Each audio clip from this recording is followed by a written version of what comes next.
कुल मिलाकर इस श्लोक द्वारा चाणक्य ने स्त्री के स्वभाव का विश्लेषण किया है। वरयत कुलजा प्राज्यो विरूपाम पी कन्यकाम रूपवती न नीचस्य विवाह सदृश्य कुले।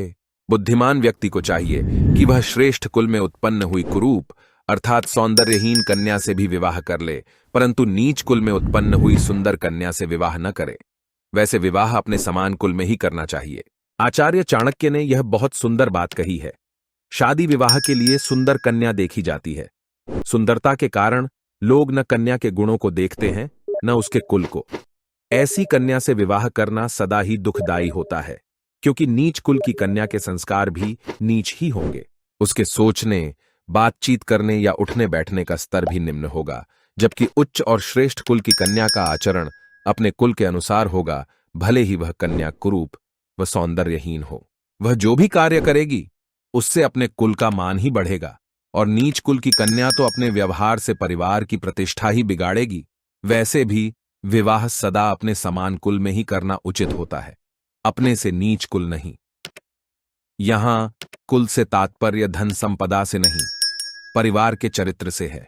नखीनांच नदीनांच श्रृंगीणा शस्त्रपाणिनाम विश्वासो नैव कर्तव्यो स्त्रीषु राजकुलेषु च नखीनाम। अर्थात बड़े बड़े नाखूनों वाले शेर और चीते आदि प्राणियों, विशाल नदियों, श्रृंगी नाम अर्थात बड़े बड़े सींग वाले सांड आदि पशुओं, शस्त्र धारण करने वालों, स्त्रियों तथा राजा से संबंधित कुल वाले व्यक्तियों का विश्वास कभी नहीं करना चाहिए।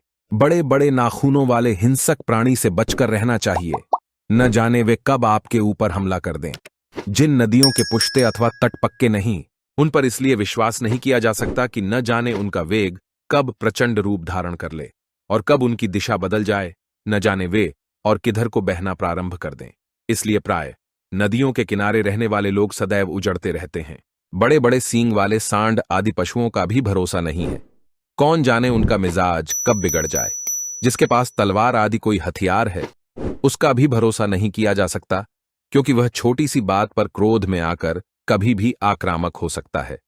चंचल स्वभाव वाली स्त्रियों पर भी विश्वास नहीं करना चाहिए। वह अपनी चतुरता से कभी भी आपके लिए प्रतिकूल परिस्थितियां पैदा कर सकती हैं।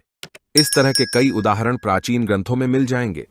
राजा से संबंधित राजसेवकों और राजकुल के व्यक्तियों पर भी विश्वास करना उचित नहीं। वे कभी भी राजा के कान भरकर अहित करवा सकते हैं। इसी के साथ वे राज नियमों के प्रति समर्पित और निष्ठावान होते हैं। राजहित उनके लिए प्रमुख होता है, संबंध नहीं। विषादप्यमृतम ग्राह्यम मेद्यादपि कांचनम नीचादप्युत्तमा विद्या स्त्री रत्नम दुष्कुलादपि। विष में भी यदि अमृत हो तो उसे ग्रहण कर लेना चाहिए। अपवित्र और अशुद्ध वस्तुओं में भी यदि सोना अथवा मूल्यवान वस्तु पड़ी हो तो वह भी उठा लेने के योग्य होती है।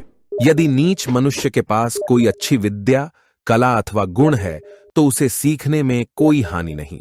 इसी प्रकार दुष्ट कुल में उत्पन्न अच्छे गुणों से युक्त स्त्री रूपी रत्न को ग्रहण कर लेना चाहिए। इस श्लोक में आचार्य गुण ग्रहण करने की बात कर रहे हैं।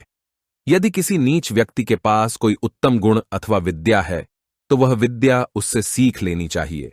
अर्थात व्यक्ति को सदैव इस बात का प्रयत्न करना चाहिए कि जहां से उसे किसी अच्छी वस्तु की प्राप्ति हो, अच्छे गुणों और कला को सीखने का अवसर प्राप्त हो, तो उसे हाथ से जाने नहीं देना चाहिए। विष में अमृत और गंदगी में सोने से तात्पर्य नीच के पास गुण से है। स्त्रीणा द्विगुण आहारो बुद्धिस्तासां चतुर्गुणा साहसम षड्गुणम चैव कामोष्ट गुण उच्यते। भोजन की आवश्यकता स्त्री को पुरुष की अपेक्षा इसलिए ज्यादा है क्योंकि उसे पुरुष की तुलना में शारीरिक कार्य ज्यादा करना पड़ता है। यदि इसे प्राचीन संदर्भ में भी देखा जाए, उस समय स्त्रियों को घर में कई ऐसे छोटे मोटे काम करने होते थे जिनमें ऊर्जा का व्यय होता था। आज के परिवेश में भी स्थिति लगभग वही है। शारीरिक बनावट, उसमें होने वाले परिवर्तन और प्रजनन आदि ऐसे कार्य हैं जिसमें क्षय हुई ऊर्जा को प्राप्त करने के लिए स्त्री को अतिरिक्त पौष्टिकता की आवश्यकता होती है। आज के परिवेश में भी स्थिति लगभग वही है। शारीरिक बनावट, उसमें होने वाले परिवर्तन और प्रजनन आदि ऐसे कार्य हैं जिसमें क्षय हुई ऊर्जा को प्राप्त करने के लिए स्त्री को अतिरिक्त पौष्टिकता की आवश्यकता होती है। बुद्धि का विकास समस्याओं को सुलझाने से होता है। इस दृष्टि से भी स्त्रियों को परिवार के सदस्यों और उसके अलावा भी कई लोगों से व्यवहार करना पड़ता है। इससे उनकी बुद्धि अधिक पैनी होती है। छोटी छोटी बातों को समझने की दृष्टि का विकास होता तथा विविधता का विकास होता है। आज के संदर्भ में इस क्षमता को स्पष्ट रूप से देखा जा सकता है। भावना प्रधान होने के कारण स्त्री में साहस की उच्च मात्रा का होना स्वाभाविक है। पशु पक्षियों की मादाओं में भी देखा गया है कि अपनी संतान की रक्षा के लिए वे अपने से कई गुना बलशाली के सामने लड़ मरने के लिए डट जाती हैं। काम का 8 गुना होना पढ़ने सुनने में अटपटा लगता है, लेकिन यह संकेत करता है कि हमने काम के रूप स्वरूप को सही प्रकार से नहीं समझा है। काम पाप नहीं है, सामाजिक कानून के विरुद्ध भी नहीं है। इसका होना अनैतिक या चरित्रहीन होने की पुष्टि भी नहीं करता है। श्री कृष्ण ने स्वयं को धर्मानुकूल काम कहा है। काम पितृऋण से मुक्त होने का सहज मार्ग है। संतान उत्पन्न करके ही कोई इस ऋण से मुक्त हो सकता है। स्त्री की कामेच्छा पुरुष से भिन्न होती है। वहां शरीर नहीं, भाव दशा महत्वपूर्ण है।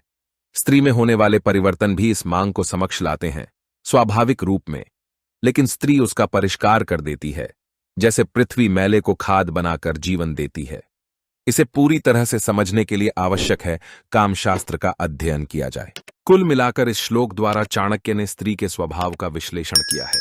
अगर आपको यह वीडियो पसंद आए तो हमारे चैनल को सब्सक्राइब करना न भूलें। धन्यवाद और वीडियो देखने के लिए आपका शुक्रिया।